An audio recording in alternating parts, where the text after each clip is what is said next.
Sagst du mal was? Mic check. Nur ein bisschen lauter? Mic check. Okay, passt. Mhm. Okay. Gut, dann kannst du mit dem Jingle starten. Ah ja. Und ist dann endlich 20 Minuten.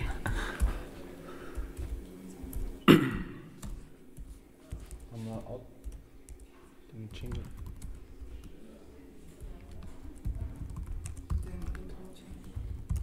Es handelt sich um eine völlig neue Generation der Computertechnologie. Und wen nutzt sie? Uns allen ist am Leben. Again. Okay. Zu leise?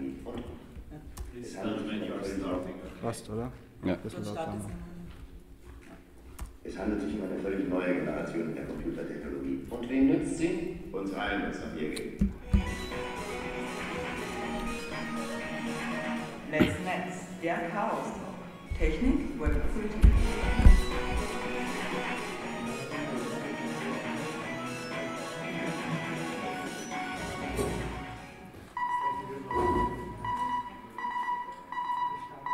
spg.chaostreff.at. Welcome to this show of Let's Netz, our monthly radio show produced by Chaostreff Salzburg. This time held in English. Usually it's held in German, but this time it's in English because we are in the wonderful Fort Comeron in Hungary on Camp++, and also want to have a little talk for our English-speaking audience. Our talk, or radio show, or how you might want to call it, is about dn42. This is, the name stands for Decentralized Network 42, but I also like to call it Darknet 42 or something like that.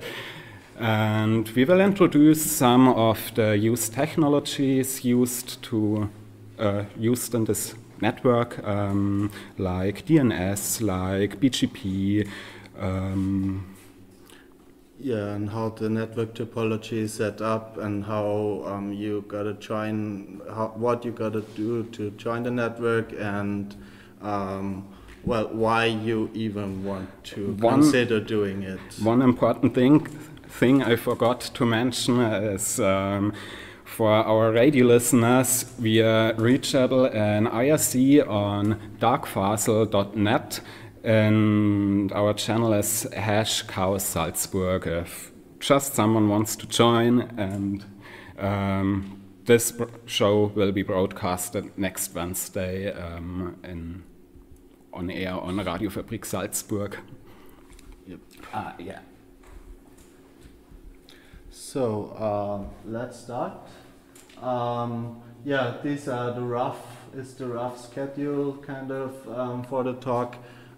If you wonder why I stare back, it's just because my display is half or third broken, so I can't actually see the slides very much. But anyway, yeah. First, we want to motivate dn42 why you would want to participate in this network, and we have two kind of examples that I found people might be fall in two categories that, or two reasons, have two reasons for playing with it, and also as a general thing, if you want to ask questions during the talk, you're welcome anytime. Since we don't have mics in the audience, I think the best thing will be for you to ask the question, and we will repeat it, so it gets proper audio. Yeah, so let's start. What is it, dn42? Well, it's kind of, you can imagine it like being a small internet built on roughly the same technologies, even if they used a little bit differently.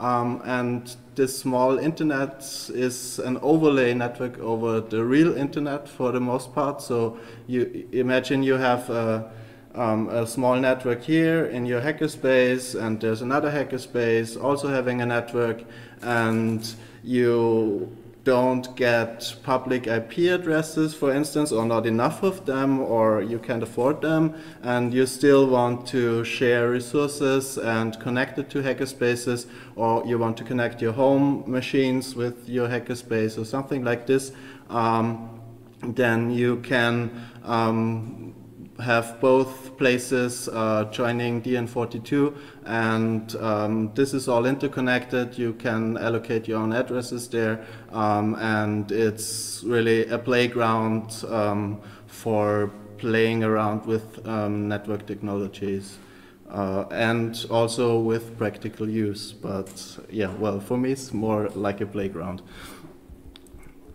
Yeah, a huge network admin's playground. Yeah.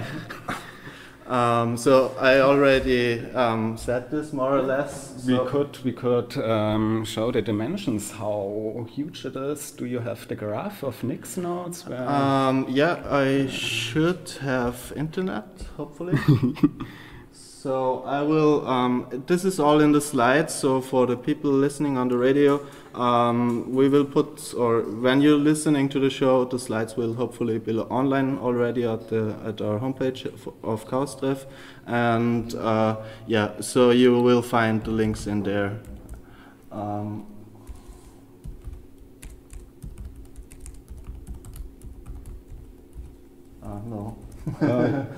Would work?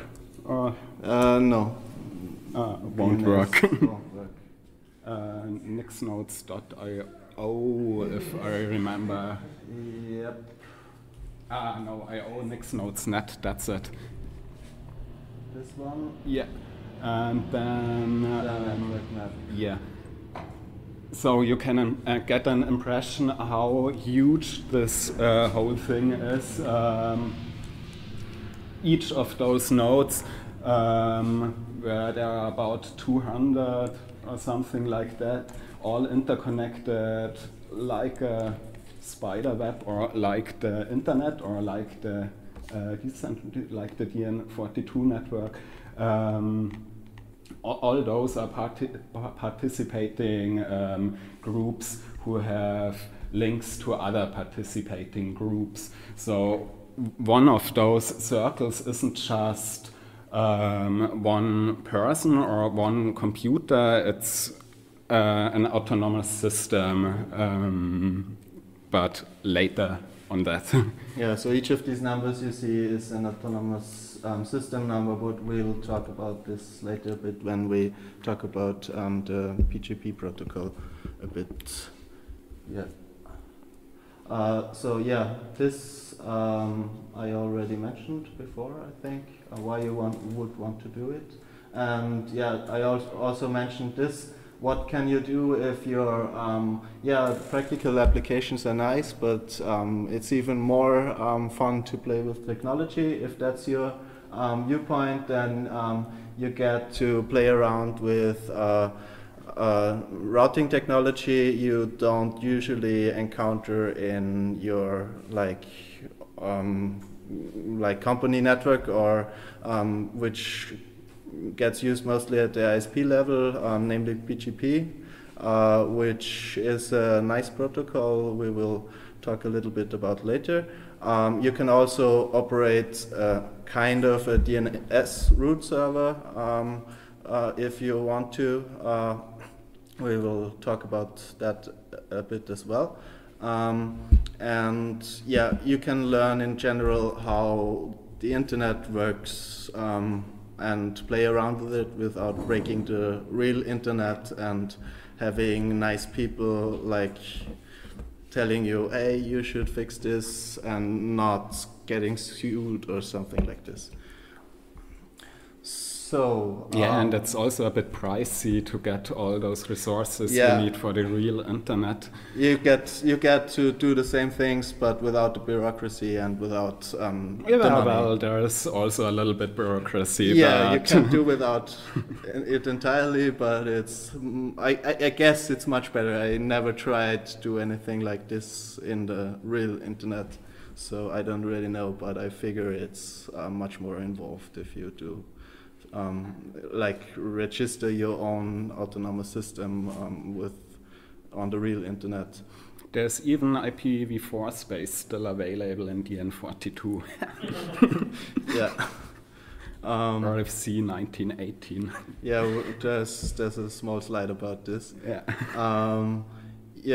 So how would you, if you're now intrigued and want to start joining?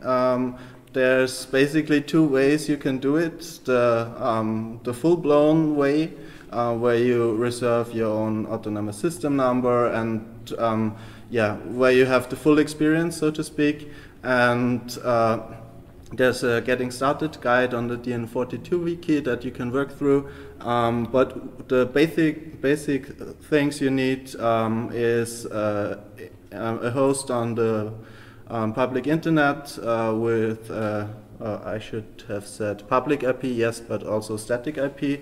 And you need to find someone to peer with, but that should not really be a problem. There's a mailing list and there's an IRC channel, and you know us now maybe. This should not be a problem, and it can be a time sink. So if you want to really play around with it and create crazy topologies and play with different routing protocols and stuff, it can turn into a small hobby, kind of. But why do you need a static IP to join? I think if you need, do you really need one? If you want to be a full-blown AES, do you need any static IP? Not really. It depends how you want to connect to your neighbor. And a lot of VPN solutions like OpenVPN or such stuff support floating endpoints. Yes. So you even don't need a static IP. True, yeah. So it depends on who you peer with, if you even need that.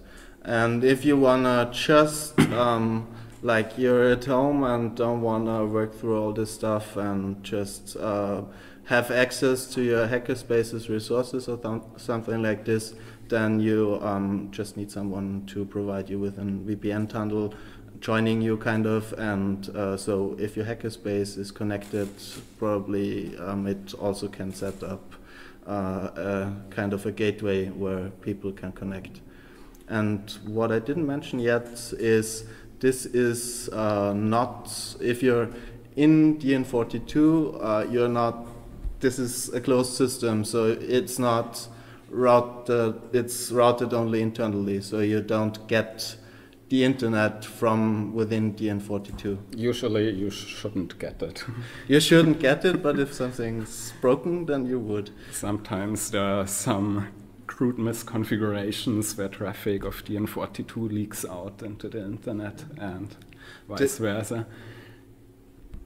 The other thing is that there might be addresses inside dn42 which are also present on the regular internet, but this is kind of a special case. Maybe we'll talk a little bit about this later.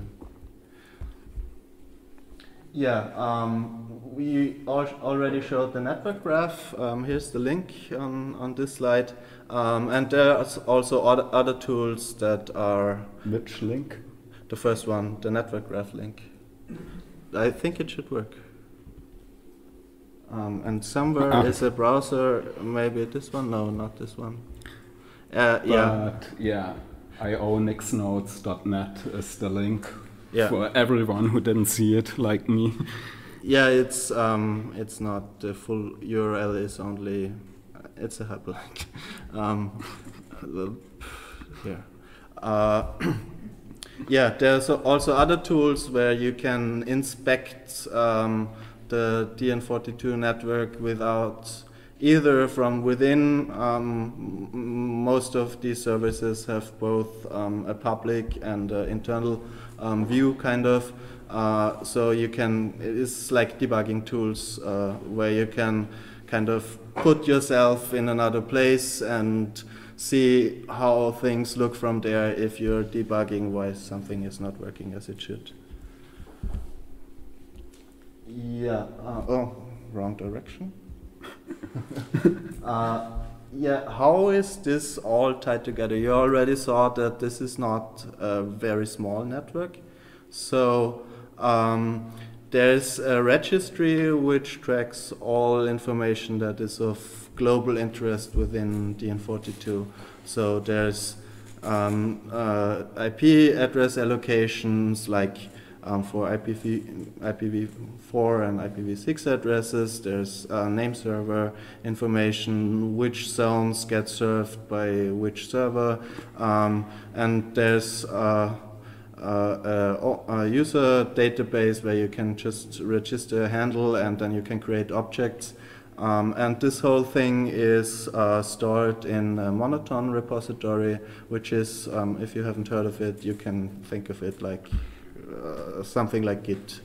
A little bit different, but basically the same thing. And it's all just a tree of plain text files with a simple structure, so you can clone the repository and have a look at the data behind this. And how this registry ties into the network management will hopefully become a little bit clear later. And how do you edit or add information to the registry? Yeah, it has a web-based interface, so you don't need to really get someone that you can push your changes to via monotone. You can just do it on the web, and I think this is how most, if not almost all people do it. Yeah, I already mentioned IPv4 and IPv6 addresses are managed in the registry, and these are allocated from private ranges or subsets of the private ranges. So you're probably familiar with this for IPv4, like 10.0.0.0/8 is a private network range. There's this RFC. Yeah, RFC 1918, should it be? Yeah. One kind of addresses of those everyone has already seen as 192.168.something. Every standard gateway gives such private IP addresses out at home. Yeah, and the address space used for dn42 is also private address space, but there are just more than this 192.168 stuff. We use 172.20.00/20. There's still some space available in there. /14.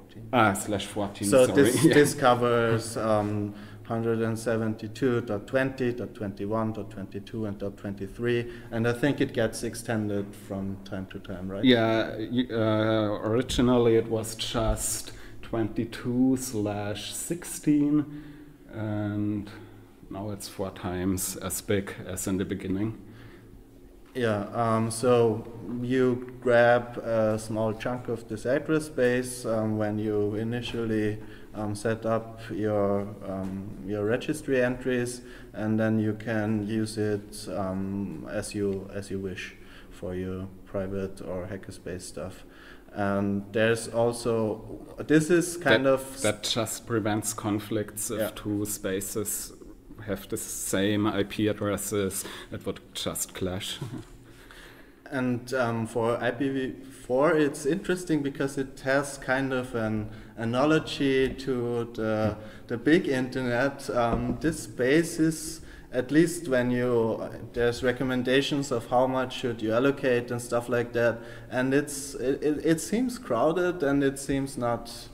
I don't know how much is free and stuff, but it's not, you cannot really structure your network like you have many addresses At least that's what my impression was. Yeah, but usually who needs more than 32 addresses or something like that? Yeah, at but if you home? want to do routing over different layers and stuff like this, it would be nice to have more bits available. But yeah, bits are sparse in IPv4, even in dn42. And with IPv6, it's of course there's many more bits, and there's an analogous RFC to the 1918 one, which is called Unique Local IPv6 Unicast Addresses, and they are in the range of FD00/8. So this, no, it's FC00/7, but the range used by this RFC, I think, falls in the FD range. I'm not sure. Anyway, the recommendation is, if I got it correctly, is that the RFC has a recommendation how you should generate such an prefix, and it's basically you roll the dice. I think it's how many bits? I don't know, it's above 32, I think, random bits that get shoved behind the FD, and then you get a probably unique prefix, because the chances someone also rolling the dice according to the same rules and getting the same address are very small. And this, you also register these addresses, but you can just roll your dice, and if you did this before even considering joining dn42, you have a very big chance that you can just use your existing prefix that you already use for your private addresses in your IPv6 network at home. I think there are also address spaces around where the dice just had one side, so it doesn't have to be that random. Yeah, the RFC recommends, but some people, or many people, I don't know, enough people pick vanity IPv6 addresses like FD42, 42, 42 or something like this. One other beautiful example is CCC colon DA for Darmstadt. That's the Chaos Darmstadt ERFA hackerspace. They have a beautiful IPv6 address. And these are, both of these, of course, are ranges that are not routed on the public internet, but these are ranges that are potentially routed inside dn42. Yeah, and there's also other stuff, But of course, you can also bring your public net, also your public IPv6 net into dn42 and just announce it and hope that it works, and usually it works. So what this then means is that if someone is using dn42 and has now two ways of getting to your address range, which is public on the public internet and also announced inside dn42. So and usually then the people go through dn42 to reach your hosts. So this means that you have a little bit more anonymity and disguise of the network traffic that's actually happening, because it's not routed through the public internet, but instead via dn42, which is also a nice application, I think. And in the registry there's also other information, important information tracked, like the autonomous system numbers we already mentioned and saw on the network graph. Then the DNS name server information. You can also get SSL certificates for, I should mention now that there's a top-level domain which is not official, but it's used. So if someone uses it for other purposes in the future on the public internet, there would be a clash, but there's .dn42, so DNS inside dn42 uses this top-level domain, even if dn42 doesn't own it. Yeah. So and Yeah. these SSL certificates then only, of course, apply to subdomains of that. Yeah, and then yeah, I already mentioned multiple times AS numbers and BGP, and this is how the network routing on the bigger scale works. And I think Jomat can explain a bit more about this. To achieve all this stuff that every space knows of each other space, where they are reachable, the border gateway protocol comes to play. This BGP is a real-life internet protocol, usually used in the real internet.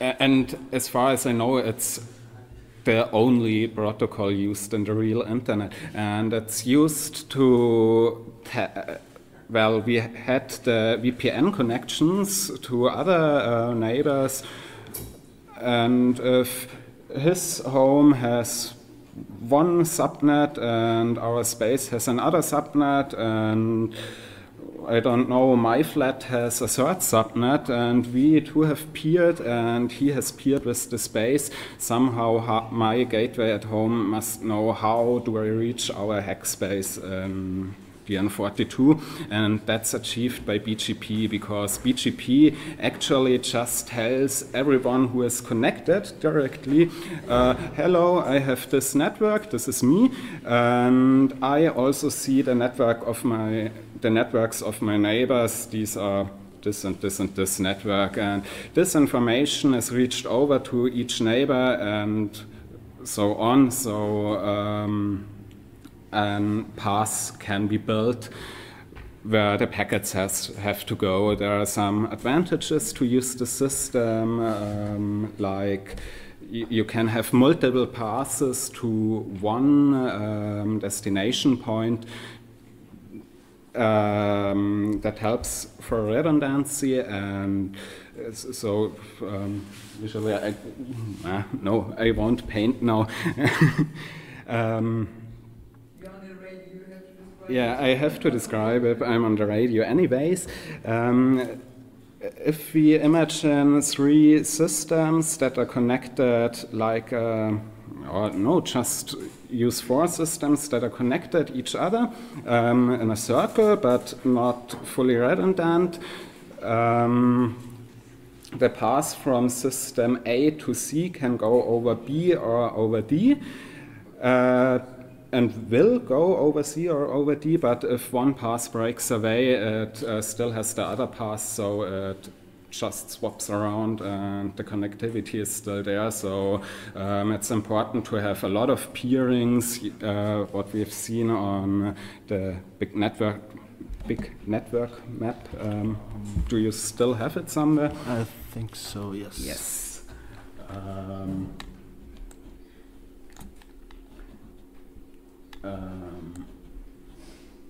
Is there somewhere a beautiful example?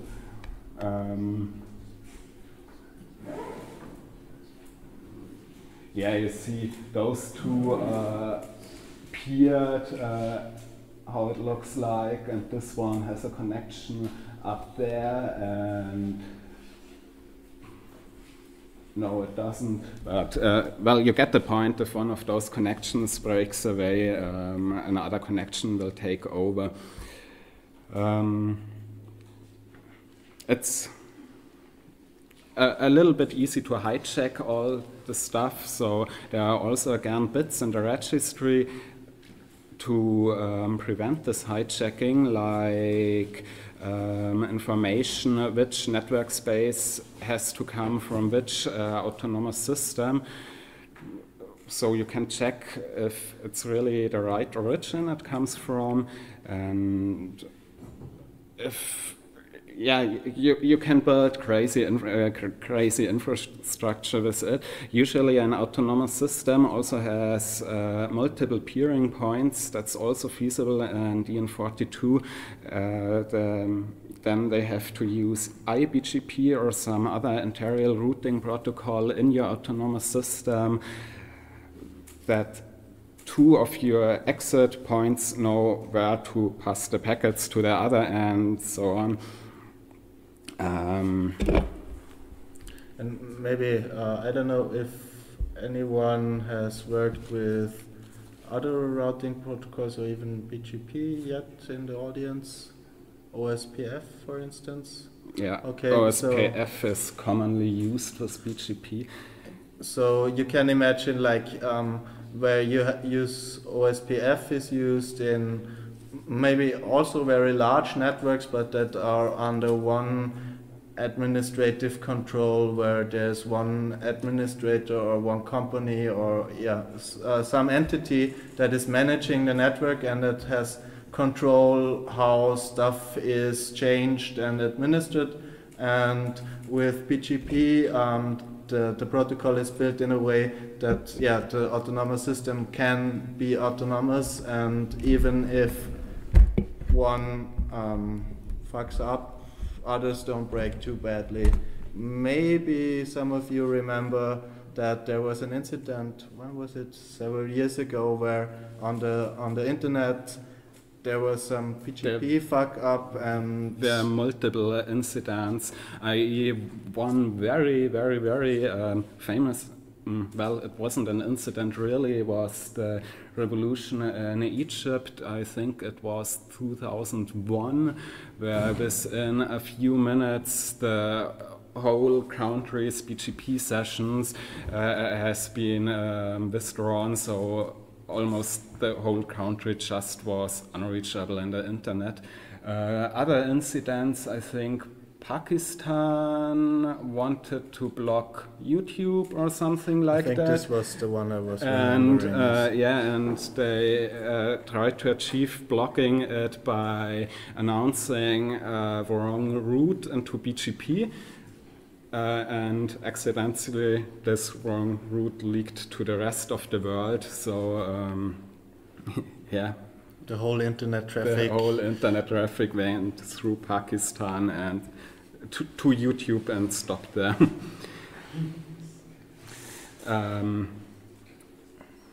More recent incidents were, I think, this Italian hacking team company also used to redirect traffic with BGP to get some critical information they wanted. Oh. Yeah.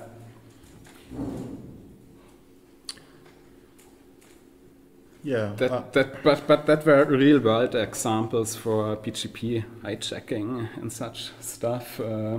I think on dn42 it happens more, by accident, I guess. It usually happens by accident, but yeah, there already was one guy who had something against me and started to announce my networks. Don't know why, but it was over quickly because it's a big friendly network usually. Yeah, so any questions? Yeah. Any side routes? No, the question was if there are any signed routes in use on the BGP level. Signed routes, like ROA checks or the kind that displays in the hurricane electric glass with the green key. Sorry, can you speak a little bit louder and repeat? That shows up in the hurricane electric glass with a green key next to it. I think the hurricane electric looking glass, those are ROA verified. ROA is root origin authorization. It's rather new in BGP. It's only in BGP. That's where you note down in the registry this route has to come from this IS, and and neighbors can check the IS path if it really comes from this IS and reject it otherwise, but it has to implement it on both sides. But ROA is also used in dn42, but yeah, it's also new in dn42, so I use it since this guy hijacked my net. And Not some me, others, not him, yeah, and some others use it too, but yeah. And on the connections are, the BGP connections themselves are not encrypted, but usually in this context they might be, I guess, but usually they run over a VPN link anyway. And so the links themselves usually go a VPN link where there's kind of trust or authentication that the two parties that speak to each other know that they're speaking to the other one. Yeah, and I think there aren't really encryption means for BGP. I don't know. I'm aware of some MD5 password protection stuff, but yeah, MD5 isn't really secure. I only know about OSPF, which is OSPF has this has also had, which is also a routing protocol for a different purpose. IBGP is usually done with internal system routing is done with OSPF. BGP is the border gateway protocol, so just And in OSPF it was like there was some very weak MD5 based and authentication stuff for the IPv4 version of it, or there is. But I think they even left it out in the IPv6 version because if you want to do it, then you should use IPsec underneath. It was insecure anyway, so yeah, it was really bad. It was laughable. Sorry. So, any other questions about BGP routing or anything? Yeah. Do you have a tool for brute forcing BGP MD5 password? Because I've looked for some recently and I couldn't find a good one on GitHub, for instance. No, I don't know of any. Tool for brute forcing BGP MD5 passwords you're looking for. Yes. I am not aware of anyone, but is there some special algorithm they use for those passwords? Otherwise, yeah, I think we can implement it, but it's just to be faster and if you know already something. I see. Yeah, no, I'm not aware of any of it. Sorry. Okay. Yeah. Next question, please. Otherwise, I'll talk a bit about DNS and how it is set up in dn42. Peering requests? That's true. I already, or do you want to? Not really, but I just wanted to mention if anybody wants to join later and we have internet, we can set up a peering if you want. Yeah. Or drop in our IRC and highlight us. DNS, I already mentioned that there's this hijacked kind of, or not hijacked because I think it's not allocated to anyone, but the dn42 top-level domain is used. So the way this works is that at the point where you kind of split your network in one part that goes to the public internet and one part that connects you to dn42, that you have kind of a DNS gate where you switch for the top level domain dn42, you switch to different name servers and stuff like that. And the information for this dn42 root zone, so to speak, is maintained in the registry, so all the name servers that are serving subzones are in the registry, and there are scripts where you can generate the zone file from the registry information and run your own dn42 root zone server. And one thing that's special kind of is, or two things. The one is that this in the regular DNS system you have the at least at the top level, it's strictly hierarchical. So there are the root servers, and then you have top level domains like .com, .at, .hu or something like this. And the root servers only delegate to the next level. So you ask the root server, who is responsible for Hungary? And they will just say, it's this list of name servers, go and ask any of them. And in dn42, this goes potentially over multiple levels. So you can ask who is responsible for this zone, and this zone might be nested like, yeah, you can imagine like chaos.salzburg.dn42 or something. I don't think that exists, but doesn't matter. And you might get a reply from the top level name server for dn42, but only zones. You cannot enter hosts in the registry, so only zones are managed in there. Yeah, and the other thing that's different from how it's usually used is that there are two ways of running your regular DNS. The one way is you use your ISP's DNS server recursor for resolving queries, or you go directly to the root servers, which are kind of statically known, and in dn42 it's, yeah, you go, it's the second way how you set up. Your ISP would be like your dn42 provider, and the dn42 provider, like your hackerspace, then sets up the root name servers it wants to use, and those are redundant and use anycast. So there are multiple autonomous systems that originate a route for the well-known IP address for the root name server. So when you are when you are standing in two different locations in dn42 and looking at the same IP address, at the routing level you will get two different paths to two different servers which serve, and this is the important thing, the same information. So both serve the root zone.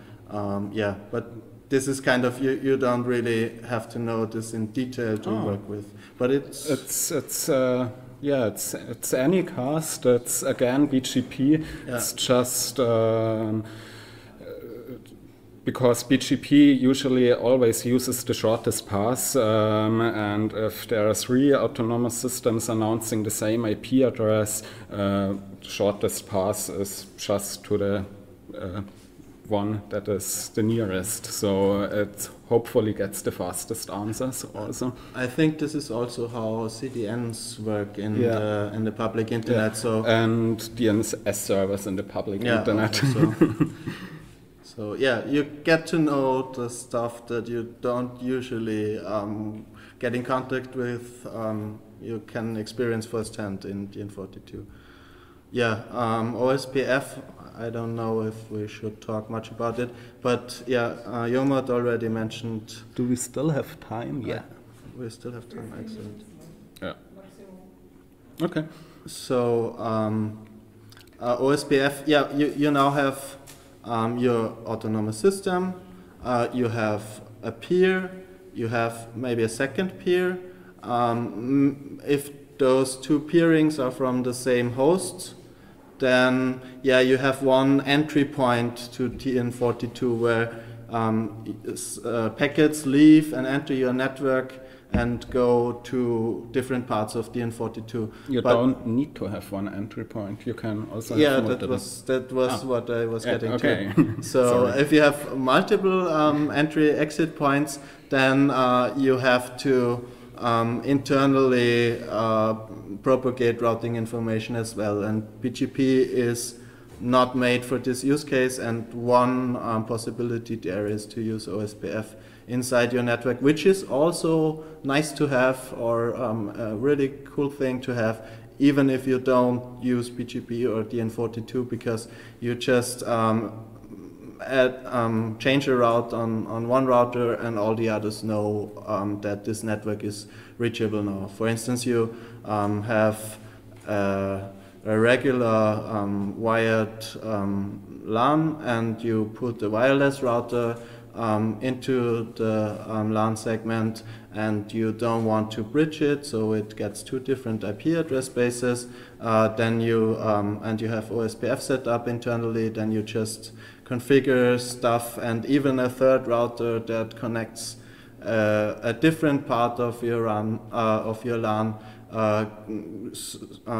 instantly more or less knows that there's now a new network range available and how packets should be routed there. So this is really nice to have.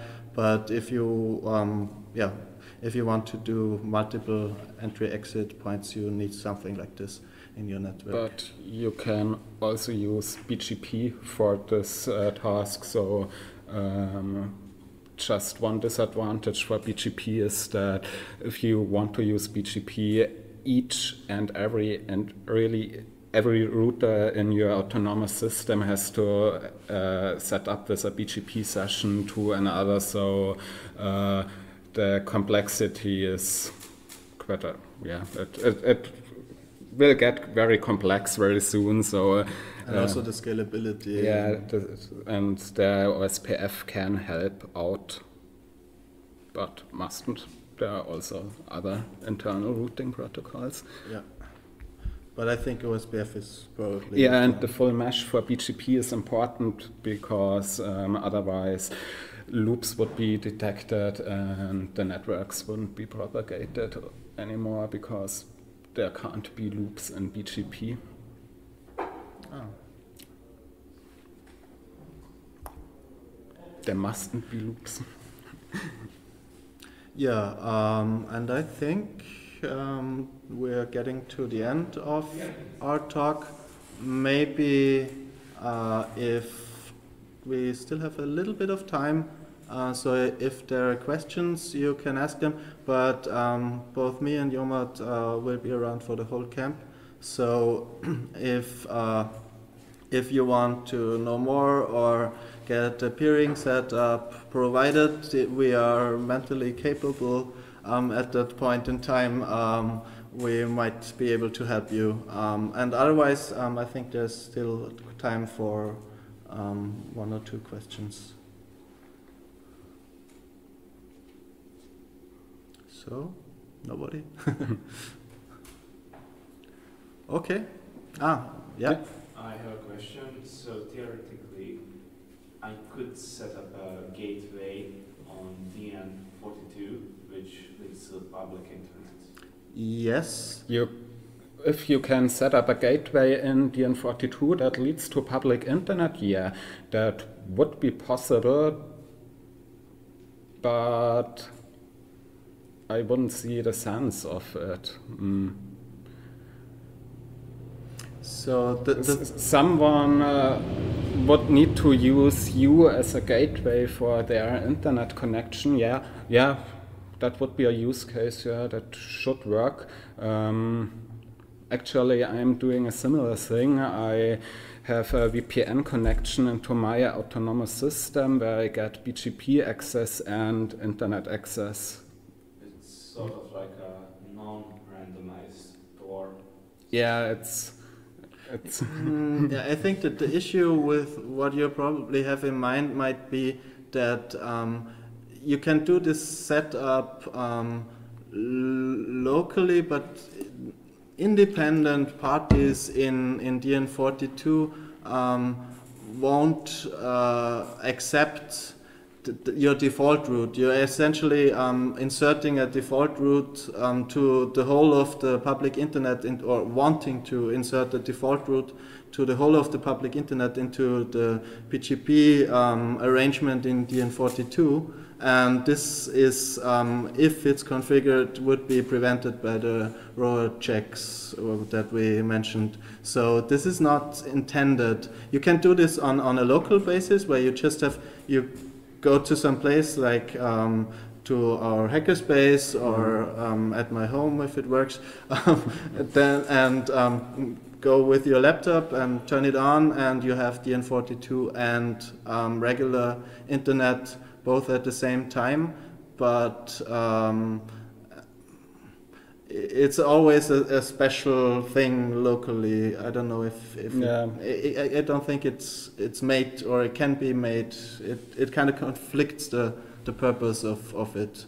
It's just a closed network, and is meant to be used that way. Nobody would know that you have the gateway to the real internet, to the ClearNet or something like that. And if you would like to announce it, this just shouldn't work, because you're just allowed to announce your own private RFC 1918 networks and not others like the rest of the internet. Anyone else, please? Yeah? I've seen you. While he's thinking, anyone?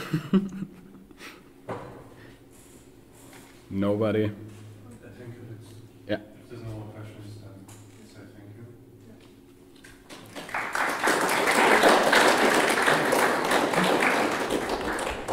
And we now have a short break. Yeah, I think we still have an outro. Yay! Eine Sendung der Let's-Netz-Gemeinde. Der Chaos Talk. Technik, Web, Politik.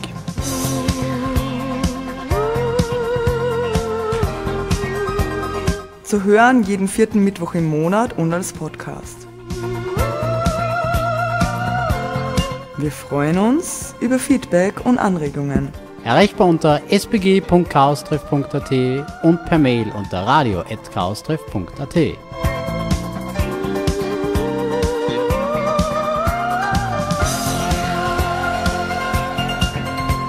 Beschwerden und Beschimpfungen schicken Sie bitte an beautifulspam@gmail.com.